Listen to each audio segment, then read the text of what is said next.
Bonjour à toutes et tous, bienvenue dans ce webinaire de l'AFPBN et plus particulièrement de la section médecine psychosomatique. Je suis le professeur Cédric Lemoyne et je vais modérer cette session. Je vais également être intervenant, tout comme le professeur Jean-Christophe Chauvet-Gelinier. Et nous avons avec nous Nicolas Hurtel, qui est notre troisième intervenant.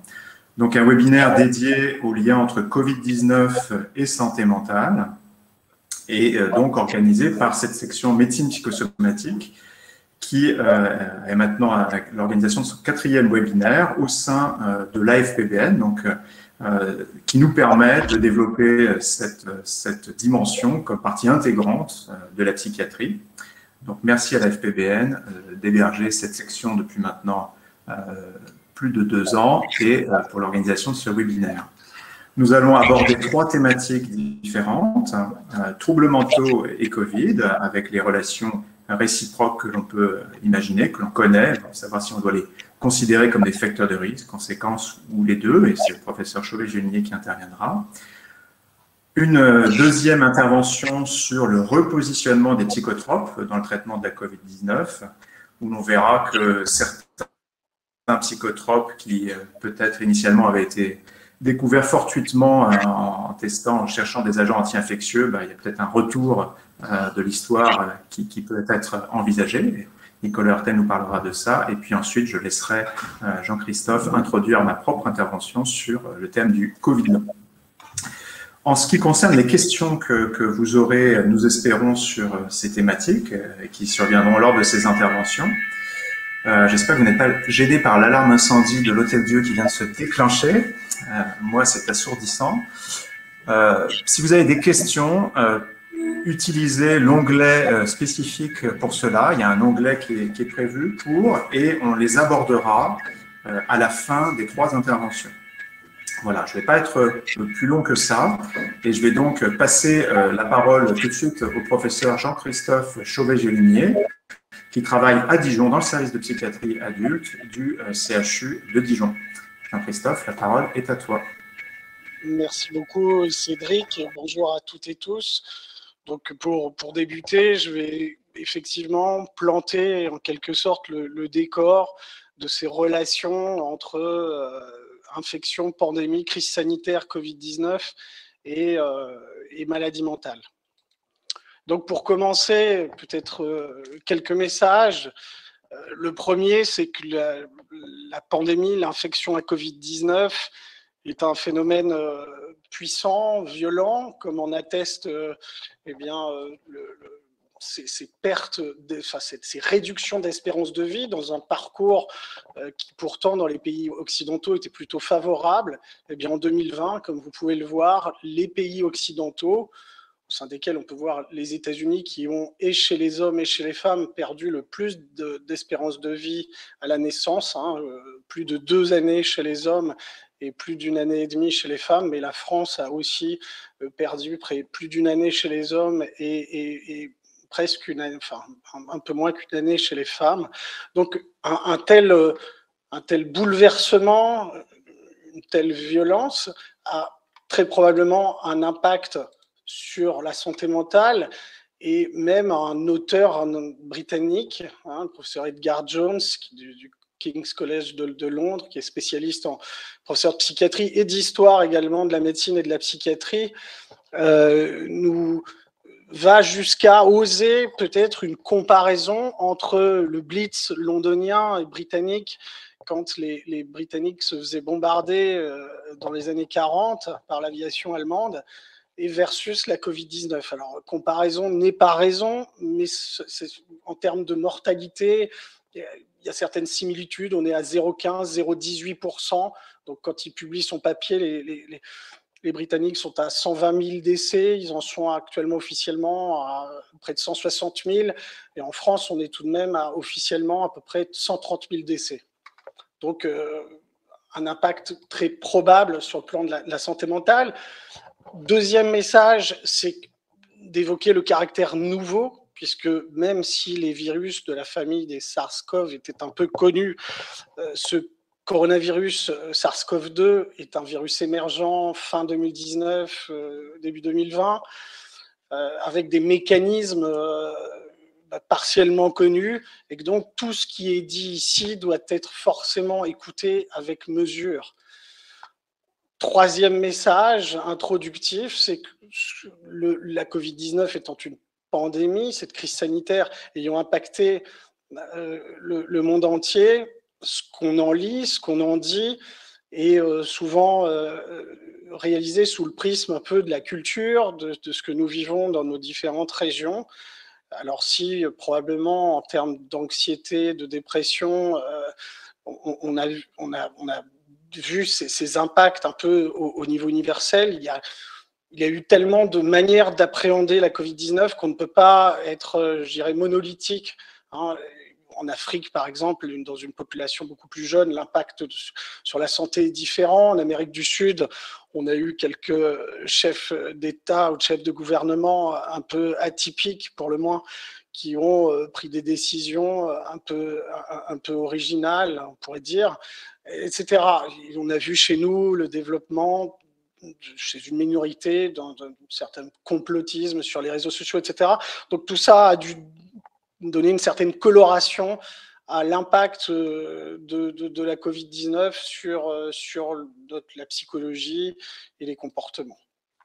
Alors, facteurs de risque ou conséquences, la Covid-19, intéressons-nous d'abord aux patients souffrant de maladies mentales et rappelons-nous que déjà, en l'absence de Covid-19, les patients souffrant de maladies mentales, ici les patients souffrant de schizophrénie, sont des patients vulnérables à la maladie somatique, vulnérables sur le plan cardiovasculaire, sur le plan cérébrovasculaire, et puis également, évidemment, sur le plan pulmonaire, hein, que ce soit en termes de bronchopneumopathie chronique obstructive, et aussi de vulnérabilité aux infections telles que la grippe ou différentes pneumonies. Par conséquent, un virus à tropisme multiviscéral, mais notamment à tropisme pulmonaire, avec cette pénétration du virus, notamment via les récepteurs ACE2 au niveau du tissu pulmonaire, eh bien forcément va impacter, en tout cas risque d'impacter plus sévèrement des patients souffrant de maladies mentales déjà fragiles.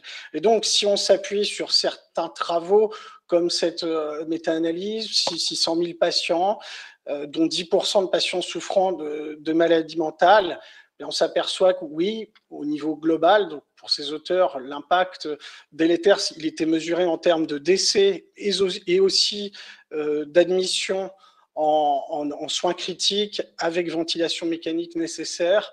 Donc vous voyez qu'au niveau global, il y a une surreprésentation, hein, puisqu'on a un odds ratio à 1,52, avec des disparités régionales. Tout en haut, vous avez le cas donc, du Royaume-Uni, pour lequel donc, la mortalité, en tout cas le caractère délétère de la Covid-19 chez les patients souffrant de maladies mentales est de 1,12, alors qu'aux États-Unis, il va être de 1,85. Hein, et je crois même en Corée, il est décrit dans ce travail à plus de 2,5.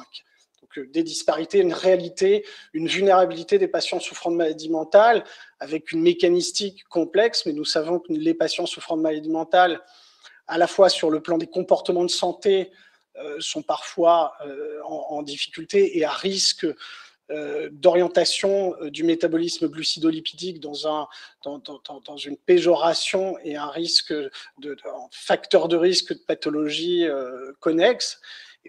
Le tabac peut être incriminé, et puis la maladie mentale par elle-même est une maladie inflammatoire, donc un virus, le coronavirus lui-même, très inflammatoire sur un terrain fragile, tout cela éventuellement modulé par la génétique, les niveaux d'expression par exemple du récepteur ACE2, et puis possiblement les traitements psychotropes dont nous parlera Nicolas tout à l'heure.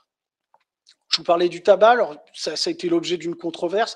Les patients souffrant de maladies mentales sont souvent pour partie des consommateurs plus marqués de tabac. Alors initialement, certains travaux ont suggéré que le tabac était protecteur. Néanmoins, même si la question n'est pas totalement tranchée, il semble par exemple que les patients fumant et étant admis en réanimation avaient 2 fois plus de risques de décéder que d'autres. Et puis des travaux récents, par exemple, ont mis en évidence une surexpression du récepteur ACE2 chez les patients tabagiques versus les patients non tabagiques. Donc, probablement aussi un surrisque éventuel lié à cette consommation de tabac. Maintenant, si on s'intéresse à la population générale et aux conséquences directes de la Covid-19, le virus Covid-19, comme le rappelle cette revue récente, est un virus donc inflammatoire, neuro-inflammatoire, avec des conséquences neuropsychiatriques, des phénomènes en aigu, post-aigu, parfois de confusion, sans compter après tous les impacts sur le plan cardiovasculaire. Et donc, il n'est pas étonnant dans ce contexte, lorsque on s'intéresse à l'impact neuropsychiatrique de la Covid-19, donc dans les 6 mois qui suivent une infection à Covid-19 chez des patients, je dirais tout venant, sans comorbidité psychiatrique initiale, eh bien, il y a une surreprésentation de troubles dépressifs. Là, on était à 13%. D'anxiété, c'est pas sur cette diapo, on était plutôt à 20%. On retrouve des troubles du sommeil assez fréquemment, 10-20%. Et encore des troubles du psychotrauma, de post-traumatique à hauteur de 15%. N'oublions pas aussi les troubles cognitifs en plus de la fatigue. Si on s'appuie sur cette revue et méta-analyse très récente publiée dans Brain Behavior and Immunity, une revue sérieuse, solide. Donc, dans ce travail, on retrouve en termes de fatigue, en post-Covid, 30%, et en termes de cognitive impairment, de troubles cognitifs, donc on était à 20% de sujets ayant été touchés par la Covid. Alors, Cédric modulera éventuellement ses réflexions tout à l'heure lorsqu'il abordera l'impact en post-Covid, les questions de Covid long, etc. À présent, si l'on s'intéresse à l'impact de la crise sanitaire sur la Covid-19 de façon générale, c'est un facteur de stress nouveau. Donc, comme tout facteur de stress nouveau, il a fallu s'y adapter et donc être percuté par ce nouveau virus et ces contraintes, ces restrictions de liens sociaux, etc. Et évidemment, de nombreuses conséquences psychiques sont survenues, elles ont été décrites. Alors, quand survient un nouveau facteur de stress, évidemment, les personnes qui souffrent déjà de troubles mentaux préexistants sont à risque, les personnes en situation de précarité socio-économique, mais dans le cadre de la Covid-19, on a pu identifier d'autres personnes vulnérables, telles que les parents d'enfants en bas âge qui ont dû télétravailler, qui ont dû des fois avoir des difficultés pour les gardes, et puis le personnel soignant, comme on atteste ce travail, par exemple, qui relie stress perçu et troubles de l'humeur, dépression, en le médiant par les troubles du sommeil ayant été également, j'en parlais tout à l'heure, assez présents, assez associés à la pandémie. N'oublions pas les sujets âgés, cette revue et cette méta-analyse, donc s'intéressant à 21 études, il y avait plus de 7000 participants, mais pour la partie vraiment, c'était la revue, pour la partie méta-analyse, il ne restait plus que 7 études et 400 participants. Donc à partir notamment des questionnaires que les aidants peuvent remplir, notamment l'inventaire neuropsychiatrique, les auteurs ont montré que globalement, chez les patients souffrant de troubles cognitifs intermédiaires et plus puissants, tels que des démences, eh bien, il y avait eu une surreprésentation, une aggravation de l'anxiété, de la dépression, de l'apathie, etc., des différents symptômes et troubles screenés par le NPI. Donc évidemment, cette question des sujets âgés en période de Covid a été débattue. Enfin, pour terminer, on va s'appuyer sur des études observationnelles à partir de fichiers, des databases médico-économiques ou des recueils tels que le fichier SNDS. Donc, ici, par exemple, la prescription, la délivrance de médicaments parmi lesquels on retrouve les psychotropes. Donc, de 2018 à 2021, donc communication d'Alain Veil, fait partie du réseau Epipharm. Vous voyez que très clairement, contrairement à des médicaments tels que l'ibuprofène et corticoïdes, dont on disait même qu'ils pouvaient être péjoratifs en début de pandémie, il y a eu une augmentation très nette de prescription des psychotropes, et il y a un papier assez récent, écrit notamment par notre collègue Bénédicte Goyer, psychiatre, professeur de psychiatrie à Angers, psychiatre de liaison aussi. Nous voyons que globalement, il y avait plutôt une réduction notamment des prescriptions d'anxiolytiques. Et là, chez les populations jeunes, vous avez en rouge ce trait qui signifie le début des mesures de confinement, le début de la pandémie. Vous voyez que chez les jeunes notamment, il y a une explosion de la délivrance d'anxiolytiques, d'hypnotiques et de traitements antidépresseurs. Et ces éléments sont en décroissance au fur et à mesure de l'avancée en âge. Toujours en s'appuyant sur ces données SNDS et cette communication d'Alain Veil, ce qui peut être intéressant, c'est de regarder ce qui se passe au niveau des instaurations, c'est des nouvelles prescriptions, des primo-prescriptions. Alors, vous voyez là, concernant les antidépresseurs, en rouge, c'est la courbe des délivrances en 2020. En bleu, c'est la courbe des délivrances début 2021 jusqu'en avril. Et en pointillé, c'est l'attendu. C'est ce qui était, je dirais, sur un modèle statistique un peu complexe, attendu par rapport au niveau de prescription des années précédentes. J'ai lu qu'il me reste 1 minute, je déborderai un tout petit peu, mais vraiment très peu. Et donc, vous voyez que le niveau de prescription, excepté la chute pendant le confinement d'antidépresseurs, d'anxiolytiques et d'hypnotiques, est très supérieur à l'attendu, plus 20% de nouveaux antidépresseurs, plus 15% de nouveaux anxiolytiques et 26% d'hypnotiques. Sur la question des conduites suicidaires, donc en première partie de confinement et en première partie 2020, il y a eu donc un travail de Fabrice Jolland. Donc, il y a eu une réduction des conduites suicidaires chez la plupart des populations, excepté peut-être les personnes âgées.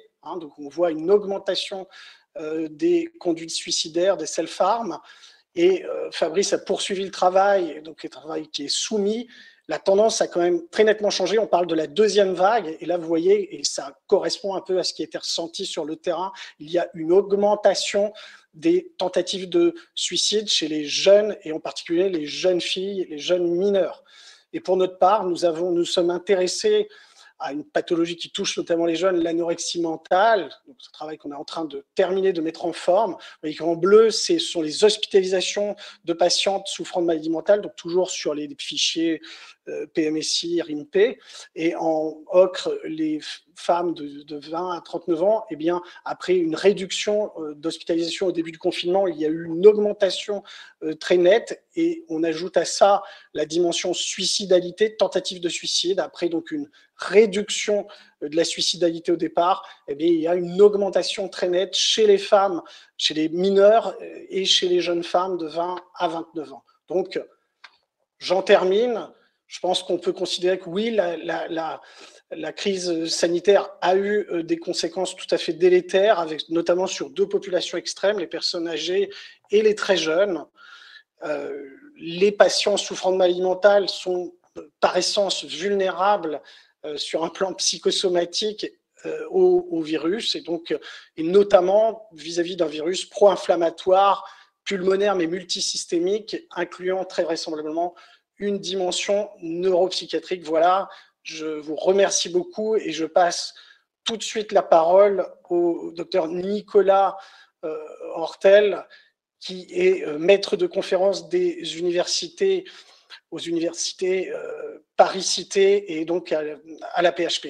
Voilà, Nicolas, je te laisse la main pour la suite de cette... Un grand merci à Jean-Christophe. Écoutez, ça me permet effectivement d'avoir de poursuivre. Effectivement, je vais vous parler alors avec un angle spécifiquement sur les psychotropes. Je vais plutôt me concentrer sur les antidépresseurs comme traitement potentiel, en tout cas comme traitement déjà utilisé à visée curative de la Covid. Alors, mes conflits d'intérêts.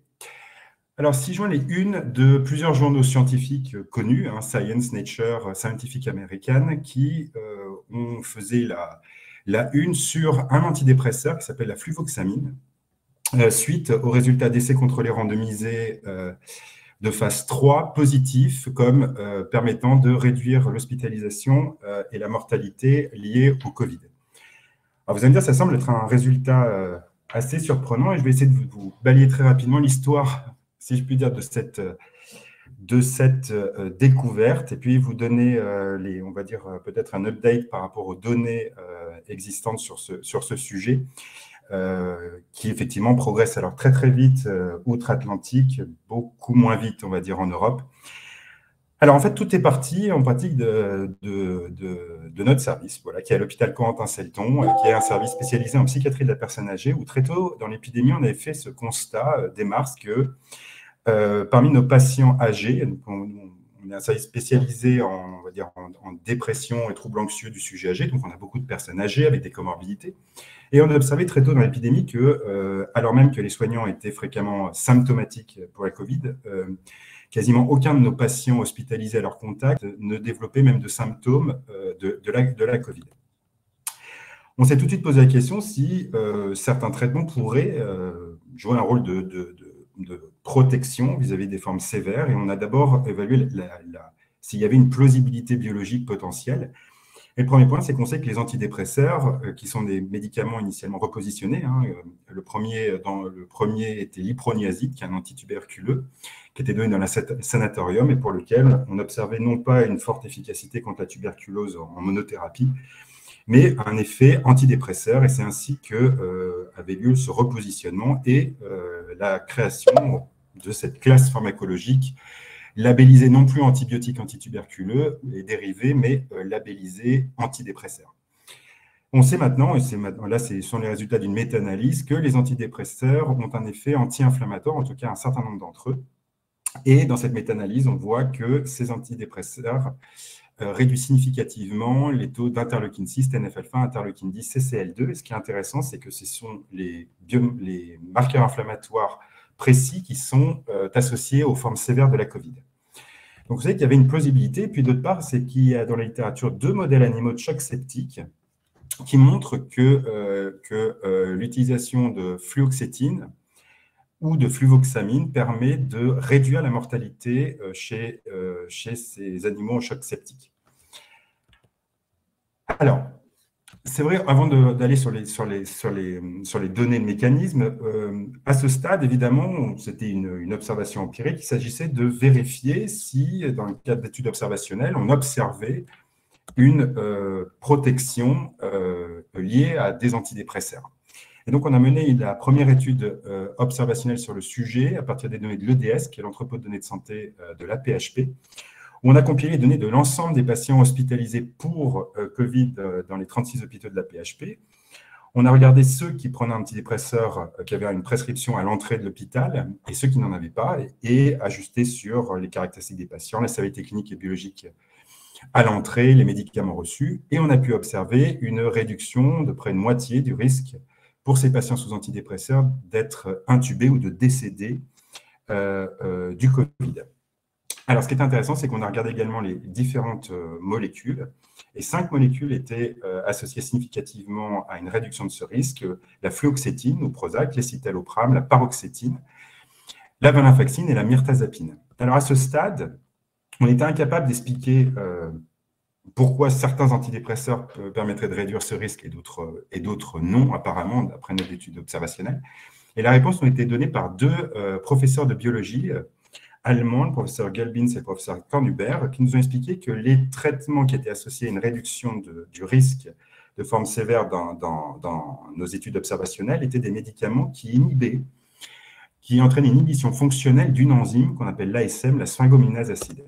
Alors, cette enzyme, c'est une enzyme lysosomale, et lorsque la cellule est stimulée, eh bien, l'ASM, les lysosomes, je vais parler rapidement, remonte jusqu'à la membrane cellulaire, elle libère cette enzyme qui fabrique un type de lipides particulier qu'on appelle les céramides. Et ces céramides jouent un rôle important parce qu'ils forment une sorte de plaque de gel qui permet de regrouper un certain nombre de récepteurs en un point donné de la cellule et donc de favoriser une augmentation du signal de transduction.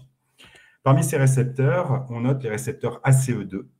Et c'était l'hypothèse de ces 2 chercheurs allemands qui nous indiquait que finalement certains antidépresseurs qui ont cette propriété d'inhiber cette enzyme, comment ça fonctionne? Eh bien, ils se permettent de détacher cette enzyme qui est attachée à la paroi du lysosome. Le détachement fait qu'il arrive dans la lumière du lysosome et se fait dégrader. Donc, lorsque le lysosome arrive au niveau de la membrane, il n'y a plus d'enzyme active, donc il n'y a plus de céramide, donc il n'y a plus cette possibilité de regrouper les récepteurs ACE2 du virus et de permettre l'entrée du virus. Alors, ils ont pu vérifier ça, cette hypothèse. Déjà, ils ont observé qu'in vitro, en 30 minutes, au contact du virus, il y a une activation de cette enzyme. D'autre part, ils ont pu observer un effet antiviral fort de ces antidépresseurs ayant cette propriété. Effet antiviral qu'ils étaient capables de réverser en ajoutant ces céramides dans la solution. Donc, c'est-à-dire que je mets un antidépresseur je traite mes cellules avec un antidépresseur que je mets en contact du virus. Il n'y a pas finalement d'infection. Par contre, je rajoute ces céramides, hop, je restaure cette infection. Et enfin, ils sont même allés plus loin, et je crois que c'est sans doute l'expérience la plus belle, c'est qu'ils ont pu vérifier qu'en donnant à volontaire sain un comprimé d'amitriptyline, qui est un antidépresseur ayant inhibant l'ASM, eh bien, 1h30 après la prise d'un unique comprimé, cela permettait d'imperméabiliser les cellules nasales prélevées qui n'étaient pas infectées par le virus. Lorsqu'on prélevait ces cellules nasales 24 heures après la prise d'un comprimé, là, on observait à nouveau un début d'infection. Et donc, le modèle final consistait à dire que ce virus qui se fixe sur l'ACE2 active l'ASM qui fabrique les céramides. Les céramides permettent de regrouper tous les récepteurs ACE2 et favorisent l'entrée du virus et l'inflammation secondaire. Alors, cet effet antiviral, la fluoxétine a été particulièrement, nous intéressait particulièrement parce que c'est l'antidépresseur qui a l'effet d'inhibition de l'ASM le plus fort au sein des ISRS, les ISRS étant les antidépresseurs les mieux tolérés. Et donc, un certain nombre de données précliniques a montré que sur différents modèles cellulaires, on a un effet antiviral fort, y compris sur l'épithélium pulmonaire humain post-mortem, et que c'est spécifique de ce virus. C'est aussi un point important, ça ne marche pas sur tous les virus. Voilà. On a ensuite réalisé, et ça c'est grâce à l'apport de l'IPBS, qui est un institut donc, du CNRS à Toulouse, spécialisé dans le préclinique et les infections pulmonaires, un modèle animal à partir de souris JAX, qui a pu démontrer que lorsqu'on traite les souris avec de la fluoxétine, on observe un effet antiviral fort. Quand je dis fort, c'est une réduction de plus de 90% de la charge virale dans le poumon des souris. Que ça permet de maintenir une bonne température. Il faut savoir que la température normale d'une souris, c'est 36 degrés. Lorsqu'elle a de la fièvre, c'est l'inverse de chez nous. Enfin, de nous, on assiste à une baisse de la température. Les souris en choc septique sont glacées. Donc, on maintient la température avec la fluoxétine. Et enfin, on a un effet anti-inflammatoire significatif chez les souris traitées par fluoxétine comparativement à du sérum salé. Ce qui est intéressant également, c'est qu'on voit qu'il y a une corrélation forte entre le degré d'inhibition de l'ASM par les différentes molécules antidépressives et l'effet antiviral. Donc, on voit que plus j'inhibe l'ASM, plus j'ai un effet antiviral fort au sein d'une même expérience. Alors, on a pu vérifier cette hypothèse, puisque si ça était juste, dans ces cas-là, le fait de prendre un antidépresseur inhibant cette enzyme, donc on appelle un antidépresseur fiasma, on attendrait une réduction de mortalité bien plus forte que si on prend un antidépresseur non fiasma. C'est ce qu'on a pu vérifier, et là encore, on observe une réduction du risque de mourir ou d'être intubé de près de 50% lorsque j'ai un antidépresseur fiasma versus un antidépresseur non fiasma. Alors, le point, c'est que si cette théorie est juste, on a à ce moment-là un biomarqueur. Ce biomarqueur, ça serait le taux de céramide dans le sang. Eh bien, il y a déjà en pratique 5 études publiées qui montrent que qu'il y a effectivement une association très forte entre le taux plasmatique de céramide chez les patients et leur pronostic clinique. Autrement dit, avec le taux plasmatique de céramide, on est capable de discriminer des patients qui finalement attraperont le Covid, mais n'auront quasiment pas de symptômes et resteront à la maison, de ceux qui iront à l'hôpital, voire qui iront en réanimation. D'autre part, on a aussi des études qui montrent une association forte entre ce taux de céramide et le niveau d'inflammation dans le sang des patients. Alors, que disent les essais cliniques? Bien sûr, on a besoin d'essais cliniques pour l'affirmer. Eh bien, suite à la publication de nos données, on avait pu être contacté par ces deux chercheurs, le Dr Ryerson et le professeur Lindsay de Washington University, qui souhaitaient lancer un essai clinique. Pour faire un essai clinique, il faut de l'argent. On a pu avoir, voilà, ces données observationnelles étaient un argument de plus pour pouvoir convaincre des financeurs de financer cet essai. Et on a pu avoir la discussion sur quel antidépresseur utiliser. Alors, le traitement qui a été utilisé, c'est la fluvoxamine. Mais le débat était sur quels arguments? Bien, la fluvoxamine, pour ces chercheurs américains, c'est le meilleur agoniste des récepteurs sigma 1. Le deuxième meilleur étant la fluoxétine. Et ils estimaient que l'effet anti-inflammatoire pourrait être lié à ce mécanisme et donc privilégier la fluvoxamine. D'autres points, la vie plasmatique est plus courte pour la fluvoxamine que la fluoxétine, étant donné que c'est un traitement court, on a envie que le traitement soit efficace rapidement. Mais cependant, le contre-argument, c'est qu'on sait que la fluoxétine a une concentration dans le poumon qui est 60 fois celle du plasma. Donc, combien même et qu'elle n'est pas connue pour la fluvoxamine. Donc, si on tient compte, certes, d'une demi-vie un peu plus longue pour la fluoxétine, mais d'une concentration qui est 60 fois supérieure dans le poumon, on a plutôt tendance à utiliser la fluoxétine. Enfin, nos données observationnelles existent pour la fluoxétine, qui systématiquement est l'antidépresseur associé à la taille d'effet la plus forte. Malheureusement, on n'a pas de données observationnelles pour la fluvoxamine qui est moins utilisée. Alors finalement, ce qui l'a emporté, au-delà même de tout ce débat, ça a été les chaînes de production. Les Américains ayant privilégié le fait qu'on teste l'antidépresseur, qui est celui qui a une chance de fonctionner, mais pour lequel toutes les chaînes de production sont aux États-Unis. Ça a donné lieu donc à un JAMA, donc, qui est un essai, on va dire, de phase 2 chez 150 patients et qui montrait que la fluvoxamine chez des patients en ambulatoire dans les 7 jours des premiers symptômes était associée à un moindre risque d'aggravation clinique mesuré par une hypoxie ou une nécessité d'hospitalisation. Ces données ont été confirmées par un essai ouvert où il était proposé là, cette fois aux patients d'accepter ou de refuser ce traitement en plus des soins usuels. Et là encore, il était observé une réduction significative du risque d'aggravation et d'hospitalisation sous fluvoxamine versus soins usuels, avec aussi un point, c'est qu'on observait aussi un moindre risque d'avoir des symptômes persistants au-delà de J14 lorsqu'on avait été traité par fluvoxamine comparativement aux soins usuels seuls. Un autre essai a été mené aussi en réanimation cette fois, alors c'était aussi un essai ouvert, donc, où les auteurs finalement avaient traité 50 patients de réanimation, donc très sévères, et utilisé comme patient contrôle des patients partageant avec un matching sur l'âge, le sexe, le statut vaccinal, les comorbidités, la sévérité de l'infection. Et ils retrouvaient une réduction significative du risque de mortalité, une réduction de 42% du risque de mourir lorsque ces patients démarraient un traitement par fluvoxamine en réanimation.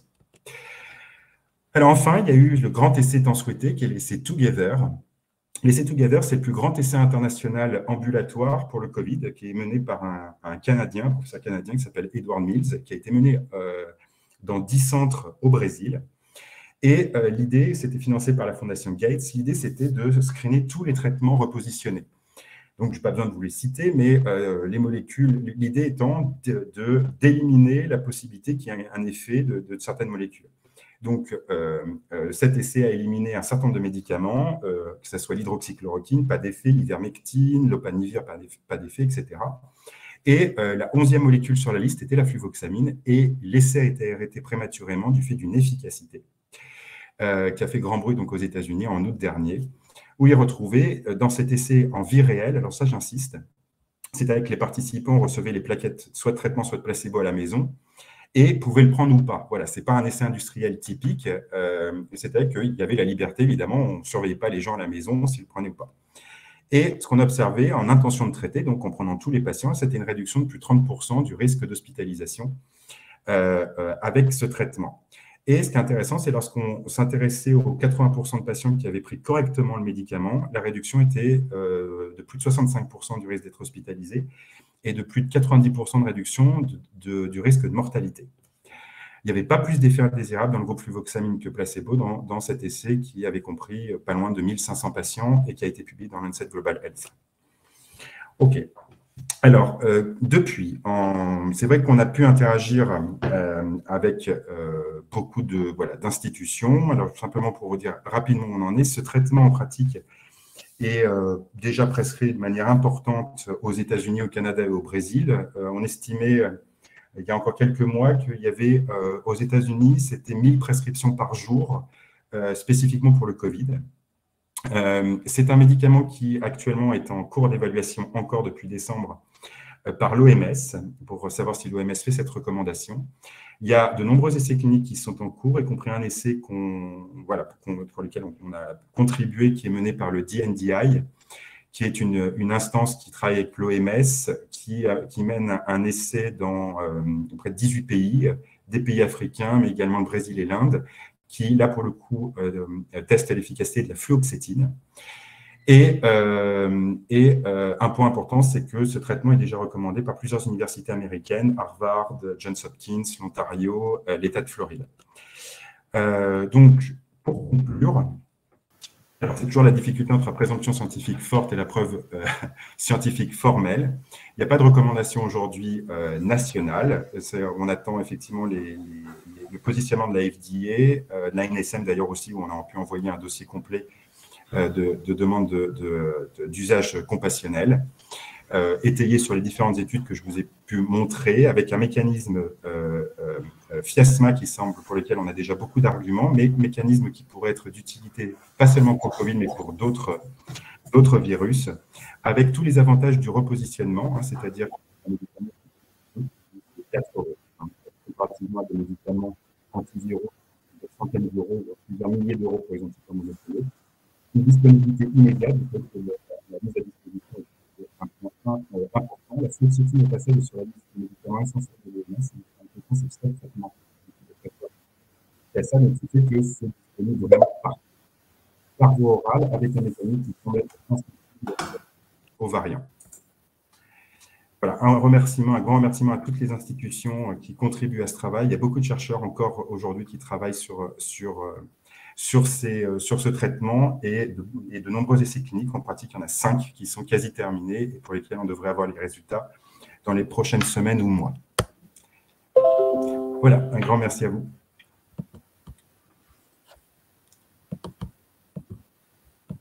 Ah, mince. Hop. Merci beaucoup Nicolas pour cette présentation tout à fait impressionnante. D'un niveau, tous l'auront compris, d'un niveau international, avec des conséquences en matière de santé publique qui sont sans équivalent, bien évidemment, du fait du contexte de la pandémie. Je vais maintenant vous parler d'une question, d'une hypothèse. Oui, Nicolas, tu manques à tous tes devoirs, tu devais me présenter. Exactement. Ce n'est pas très grave. Donc, je vais maintenant vous parler d'une hypothèse. Vous allez voir que le niveau de preuve est bien inférieur. Néanmoins, c'est une hypothèse qui me semble salutaire d'avoir à l'esprit lorsque on s'intéresse au phénomène du Covid long. Alors, dit comme ça, nouvelle maladie ou phénomène ancien, ça peut sembler tout à fait curieux. Comment le Covid long ne pourrait pas être une nouvelle maladie alors qu'il y a un peu plus de 2 ans, tout le monde ignorait jusqu'à l'existence de SARS-CoV-2. Le Covid long a une définition. Alors, le Covid long, vous savez, c'est une appellation qui a été dessinée et promue par les associations de patients en quête légitime d'une reconnaissance de leurs difficultés. La définition qu'en a donnée l'OMS plus récemment, alors l'OMS parle d'affection post-Covid-19, elle est la suivante. L'affection post-Covid-19 survient chez des personnes présentant des antécédents d'infection probables ou confirmés par SARS-CoV-2. Il faut savoir qu'en fonction des vagues, cette confirmation biologique n'a pas toujours été possible, bien évidemment. Généralement, dans les 3 mois qui suivent l'apparition de la Covid-19, des symptômes qui apparaîtraient plus de 3 mois après seraient moins suspects d'être imputables à l'infection, avec des symptômes qui, une fois qu'ils sont apparus, persistent au moins 2 mois et ne peuvent être expliqués par un autre diagnostic. Donc, les symptômes les plus courants, il y a 23 symptômes repris par l'OMS et plus de 300 dans la littérature, en fait l'entièreté des symptômes de la médecine qui ont été recensés dans le cas du Covid long. Les symptômes les plus courants, c'est la fatigue, l'essoufflement et un dysfonctionnement ou des troubles cognitifs. Et bien sûr, pour qu'on parle de Covid long ou d'affection post-Covid, selon l'OMS, il faut qu'il y ait un retentissement fonctionnel significatif. Les symptômes peuvent avoir une évolution qui est différente d'un patient à l'autre, soit être réellement persistants depuis l'épisode initial, soit apparaître secondairement, et puis leur persistance peut être continue ou discontinue avec des fluctuations qui sont fréquemment rapportées par les patients. Et enfin, il y a une définition distincte qui peut être applicable aux enfants. Alors, défini comme ça, on voit bien que d'emblée, il y a un problème clinique et épistémologique, qui est que finalement, dans cette définition, tous les nouveaux symptômes qui apparaissent peu de temps après un épisode initial de Covid-19, probable ou confirmé, sont réputés imputables à cette infection s'il n'y a pas d'autres causes évidentes recherchées. Bien sûr, il ne faudrait pas que cette hypothèse d'un Covid long nuise à la recherche de ces autres causes. Alors, est-ce que cette définition ne fait pas intrinsèquement courir le risque d'une surattribution? C'est tout à fait probable. Alors, il y a des données de très grande ampleur qui montrent que l'infection par SARS-CoV-2 est associée à un surrisque de développer tout type de symptômes dans les mois qui suivent et des symptômes persistants. Donc la réalité du phénomène émergence de symptômes après infection par SARS-CoV-2 ne peut pas être remis en cause.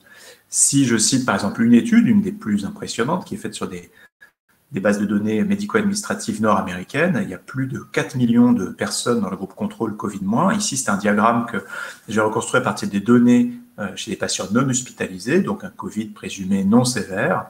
On voit qu'à l'issue d'un épisode de Covid, à 6 mois, ici sur des chiffres en pour 1000, il y a 14% des patients qui développent de nouveaux symptômes ou de nouvelles manifestations cliniques ou biologiques qualifiées dans cet article de séquelles. Ce que l'on voit malgré tout, c'est que dans le groupe contrôle, on a 8 à 9% de ces symptômes qui se développent également. Ce qui signifie que, il n'est pas douteux qu'il y a un surrisque qui est associé à l'infection par SARS-CoV-2, mais que 2, potentiellement, 2 tiers de ces symptômes que l'on pourrait attribuer à l'infection par SARS-CoV-2 seraient survenus même en l'absence d'infection. Autre étude, autre donnée, une étude que nous avons menée dans notre groupe à partir des données de la cohorte Constance. Cohorte Constance, c'est une vaste étude épidémiologique basée sur les personnes affiliées dans différents régimes de l'assurance maladie en France. Et on a voulu regarder si à l'issue de la première vague, une sérologie positive pour SARS-CoV-2, alors qui est un moyen imparfait, bien sûr, de repérer une infection passée, mais qui, à l'échelle d'une recherche épidémiologique, est un marqueur très utile, si une sérologie positive était associée à la survenue de nouveaux symptômes et de symptômes persistants entre 3 et 9 mois après l'infection initiale. Et on a observé qu'effectivement, sur 18 symptômes pour lesquels on avait interrogé les volontaires, 10 voyaient leur incidence augmentée en cas de sérologie positive par SARS-CoV-2.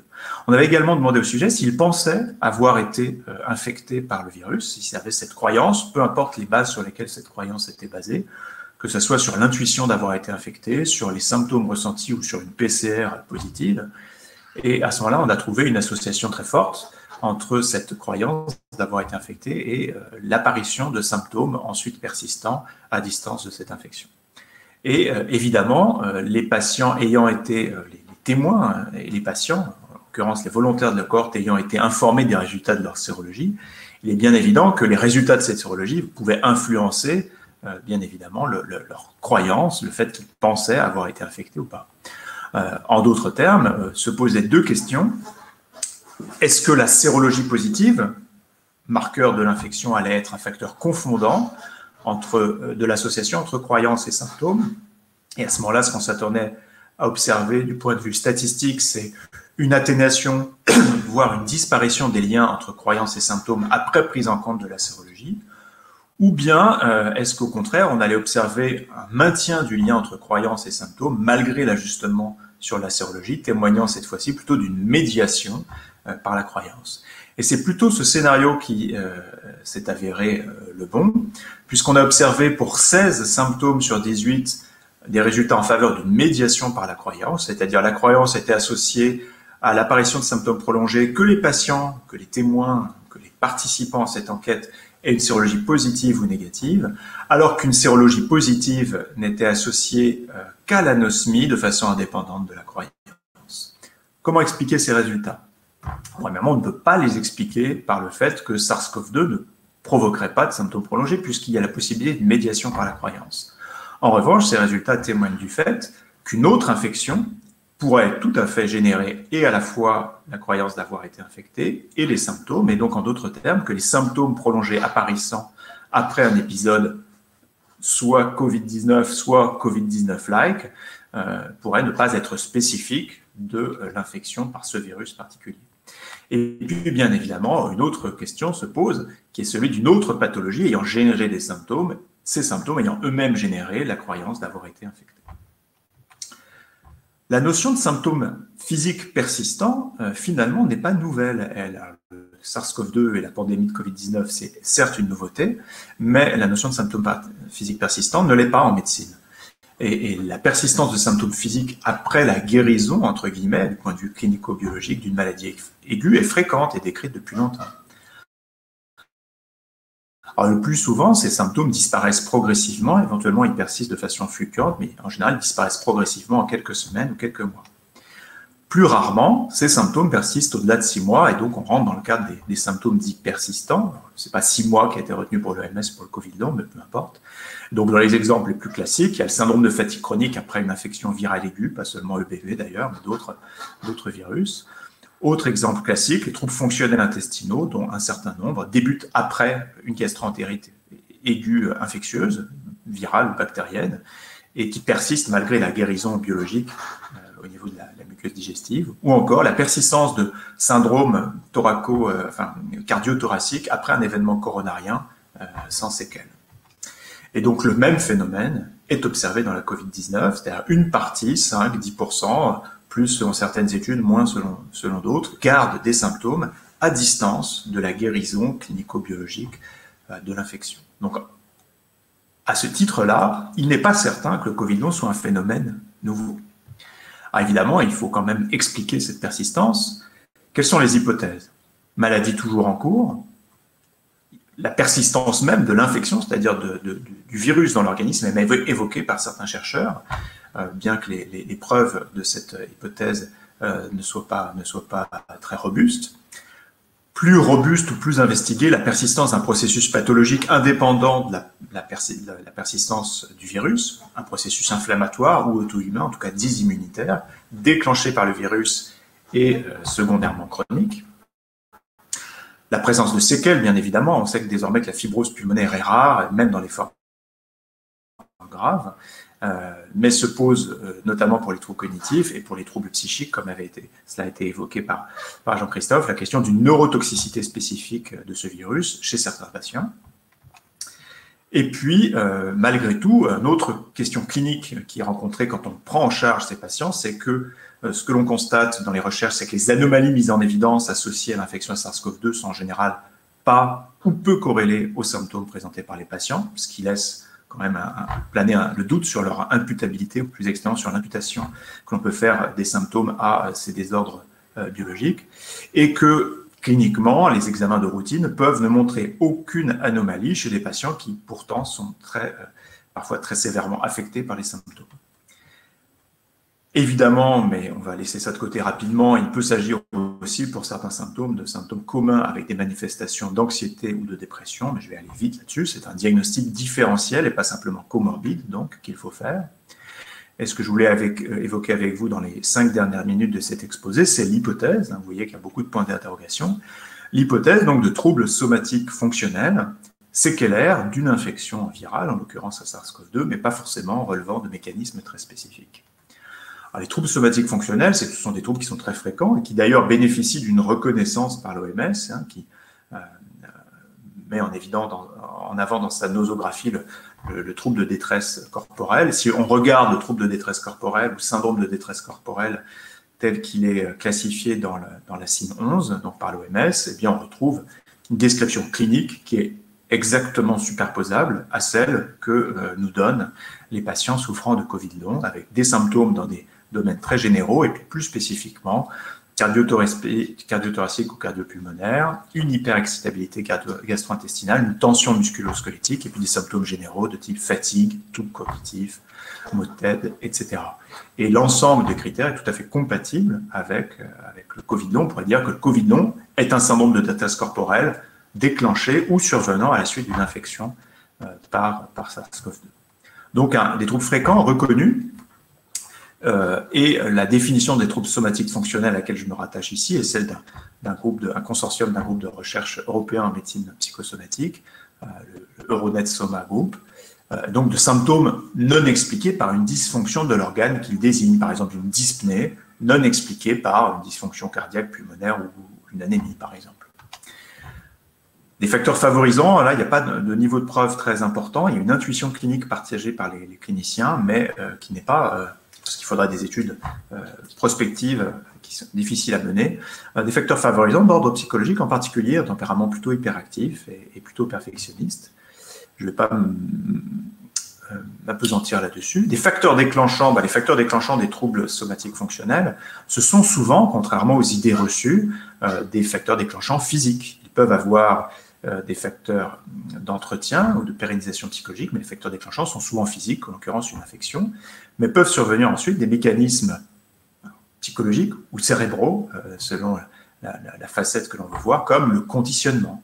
Les expériences de dyspnée conditionnée montrent, par exemple, que quand on expose un sujet en bonne santé à une odeur qui est figurée par ce petit pictogramme à gauche, en même temps qu'un air augmenté, enrichi en CO2, sans que le volontaire sain en ait connaissance, eh bien, il va développer bien évidemment une dyspnée, avec d'ailleurs des marqueurs objectifs liés à la présence de CO2, mais ce que son cerveau va apprendre, c'est que c'est cette odeur qui développe, qui entraîne cette détresse respiratoire, et secondairement, une fois qu'il a fait cette expérience 2 ou 3 fois, secondairement, quand il va respirer cette odeur, il va ressentir également une dyspnée, avec d'ailleurs des marqueurs objectifs de détresse respiratoire. Pour se déconditionner, il faudrait qu'il tolère de s'exposer à cette odeur en air ambiant de façon suffisamment prolongée, donc il tolère de s'exposer à une expérience qui reproduit les symptômes qu'il redoute et qui sont pénibles. Évidemment, s'il ne le fait pas, il risque de rester conditionné. Et ça, c'est ce qu'on observe beaucoup chez un grand nombre de patients souffrant de Covid long, c'est qu'ils ont développé des conduites d'évitement qui sont bien légitimes, ils ne souhaitent plus s'exposer à des symptômes pénibles, en particulier à l'effort physique ou intellectuel, parce que cet effort physique ou intellectuel reproduit les symptômes ou acutise des symptômes ou redéclenche à nouveau les symptômes. Le problème, c'est que faisant cela, ils ne sont pas en mesure de se déconditionner. Donc, s'il y a un conditionnement initial qui joue un rôle, eh bien, ils restent vulnérables à ce mécanisme.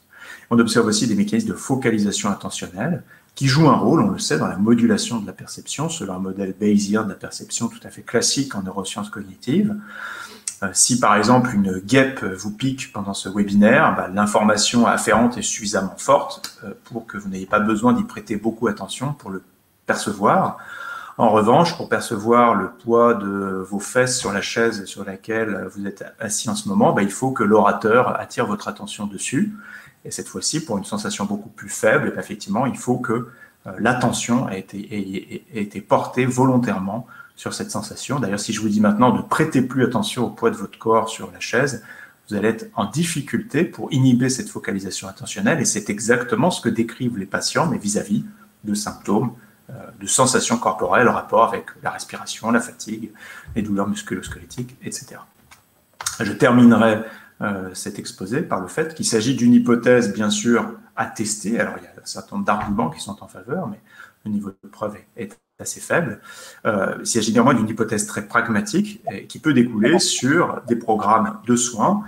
Et ici, à titre d'exemple, le programme Casper Covid qu'on a développé à l'Hôtel-Dieu en lien avec les services de médecine interne et de maladies infectieuses de notre groupe hospitalier et le service de médecine du sport, qui est en fait un service de médecine par le sport, avec 3 consultations successives à l'appui d'un médecin généraliste qui nous adresse le patient, une consultation par un interniste ou infectiologue qui va dépister les complications d'épisodes aigus, s'assurer que le diagnostic différentiel et comorbide sont bien faits, une consultation par un psychiatre qui va s'attacher à dépister là aussi les comorbidités anxieuses ou dépressives, dont Jean-Christophe vous a bien dit qu'on avait de fortes raisons de penser qu'elles étaient présentes, y compris et a fortiori chez des patients qui souffrent de symptômes persistants et d'une certaine incompréhension du corps médical à l'égard de ces symptômes.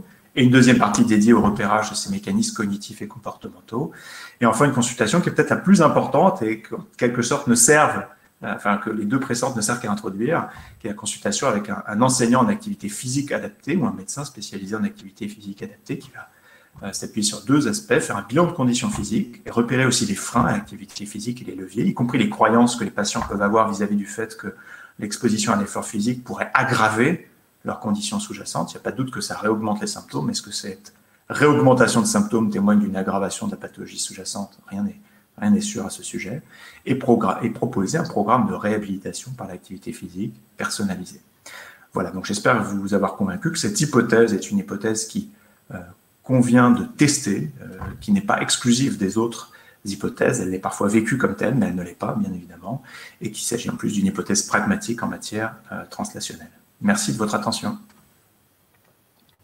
Merci beaucoup, Cédric, pour cette belle présentation de psychiatrie liaison, de psychologie médicale, enfin, de psychosomatique. On est au cœur du sujet. Et puis à Nicolas aussi pour son développement, je dirais, de sciences dures, mais là aussi au cœur de la problématique des liens entre Covid et dimension psychologique et intérêt de nouvelles molécules.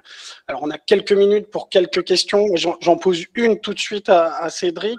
Est-ce que ce que tu as décrit, on peut faire une analogie aussi à certaines réactions un peu atypiques, étranges, par rapport à la vaccination, par exemple, où tu dirais que c'est totalement différent, puisque certaines personnes voilà, évoquent des réactions, je dirais, qui ne reposent peut-être pas toujours sur une robustesse evidence-based. Ben, je pense que c'est une question tout à fait pertinente. Je vois 3 commentaires. Premièrement, la question des biais d'attribution, des symptômes qui peuvent être secondaires à une autre cause physiologique peuvent être attribués éventuellement à un vaccin. Alors, quand ils surviennent 2 jours après le vaccin, c'est pas tout à fait pareil que quand ils surviennent quelques semaines ou mois après, mais on voit des patients qui développent des symptômes de tout type, vraiment tout ce que l'on peut rencontrer en médecine, et qui ont comme hypothèse étiologique l'imputabilité à un vaccin.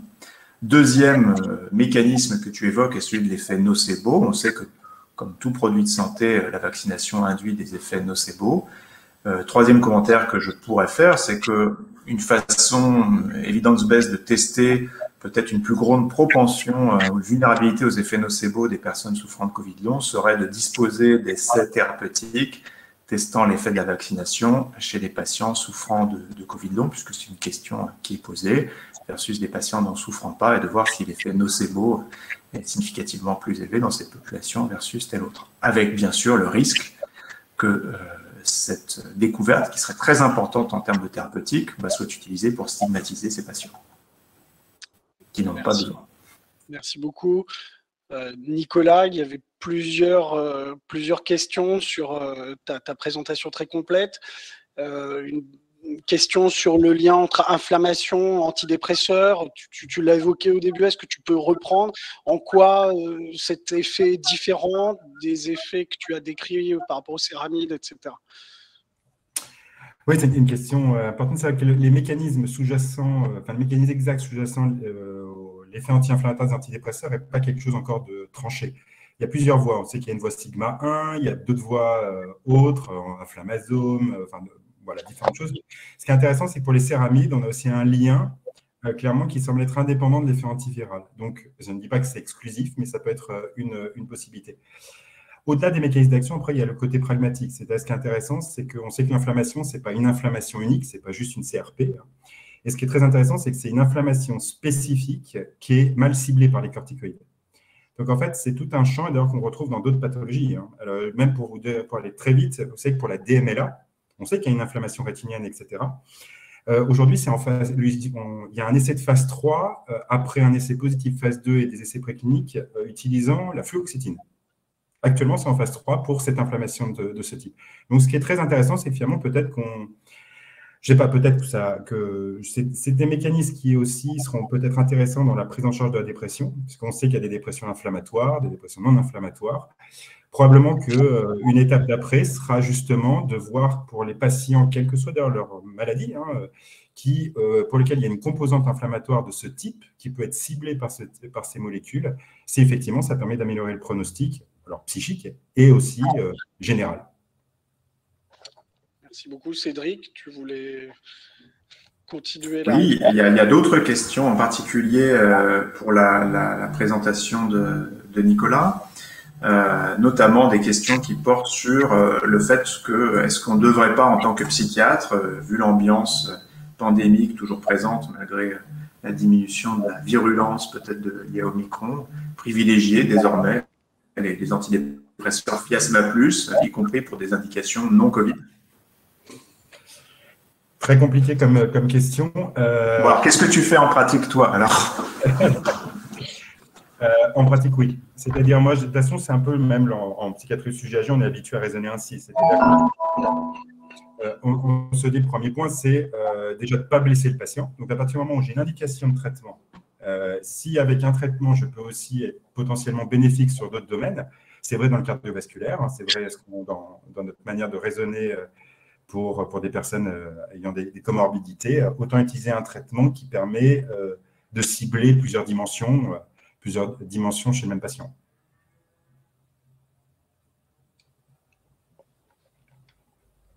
Merci, Nicolas. Il y avait une dernière question assez technique sur le lien entre les antidépresseurs Fiasma Plus et peut-être la réduction, dans le cadre de la Covid, des anosmies à gosier. Alors, pour vous dire, je n'ai pas la réponse encore, mais on travaille avec un consortium d'ORL en Suède et en Allemagne, et le protocole lui-même de l'étude est sur le point d'être publié, et en pratique, l'étude est lancée. Donc, on aura cette réponse précisément, même si, voilà, de l'idée, beaucoup sur le Covid-19, c'est sans doute une entité très hétérogène. C'est avec, voilà, on parlait, je pense qu'il n'y a pas une idée, on a des profils de patients avec sans doute des mécanismes différents. Mais en tout cas, pour l'anosmie, ça semble être un symptôme quand même très spécifique de séquelles de Covid, et donc effectivement, où l'inflammation semble jouer un rôle très important. Donc, on attend avec impatience ces données qui seront des données observationnelles, qui sont nécessaires à étayer, on va dire, la réalisation d'essais cliniques, même si je crois qu'il y a déjà des essais cliniques qui sont lancés, spécifiquement utilisant le Fiasma dans cette indication. Si je puis me permettre, avant peut-être que tu ne conclues, Jean-Christophe, tout récemment, il y a quelques jours, est parue une superbe étude basée sur UK Biobank qui est parue dans Nature, hein, sur les modifications de substances grises associées à l'infection par SARS-CoV-2, qui montre que les régions concernées par cette modification de substances grises, qui est significative, sont toutes les régions qui sont en lien avec une possible soit pénétration du virus, soit inflammation initiale liées au bulbe olfactif, soit diminution ou désafférence fonctionnelle des régions liées au bulbe olfactif. Et il n'est pas certain qu'il n'y ait pas des liens entre les troubles cognitifs présentés par certains patients et cet impact cérébral. Et donc, la protection que pourraient conférer ces traitements, Fiasma, vis-à-vis d'anosmie, pour aller au-delà, bien sûr, de l'anosmie. Merci beaucoup. Donc, il est 13h47. Il me reste à remercier évidemment tous les participants, à commencer par le professeur Cédric Lemoigne, docteur Nicolas Hortel, toute l'équipe de ComEvidence et puis la FPBN pour ce chouette webinaire de psychosomatique où vraiment, je pense qu'on est au cœur du sujet, où on voit que se rejoignent des questions extrêmement pertinentes sur le plan clinique, des questions neuroscientifiques, de fonctionnement cérébral, et puis des questionnements, je dirais, neurobiologiques, de sciences dures. Et donc, vraiment, merci à tous les deux d'avoir contribué bien à éclairer, à faire avancer notre réflexion sur cette question du Covid, de la Covid. Je le disais en début d'exposé, on est au début de l'histoire. Je crois que voilà, c'est comme, je dirais, en histoire tout court, les historiens ont besoin de temps. Je pense que nous aurons besoin de temps pour un peu mieux comprendre les effets de cette pandémie, à la fois de crise sanitaire et du virus lui-même. Néanmoins, vous nous avez proposé vraiment des perspectives de réflexion psychosomatique excellentes. Donc, vraiment merci. Et donc, il me reste à inviter l'ensemble de l'audience à participer au prochain webinaire de la FPBN, hein, qui se tiendra jeudi 28 avril à la mi-journée, donc qui est organisé par les sections SOPSI et psychiatrie légale de la FPBN et qui sera animé donc par le professeur Carmen Schroeder de Strasbourg et le docteur Nidal Nabanabou de Rennes. Et puis pour notre part, pour la section AFPBN qu'on anime avec le professeur Cédric Lemoigne, on vous donne rendez-vous le 7 juillet, donc à la mi-journée, pour une réflexion autour des troubles des conduites alimentaires. Voilà, merci à toutes et tous et à bientôt. Au revoir.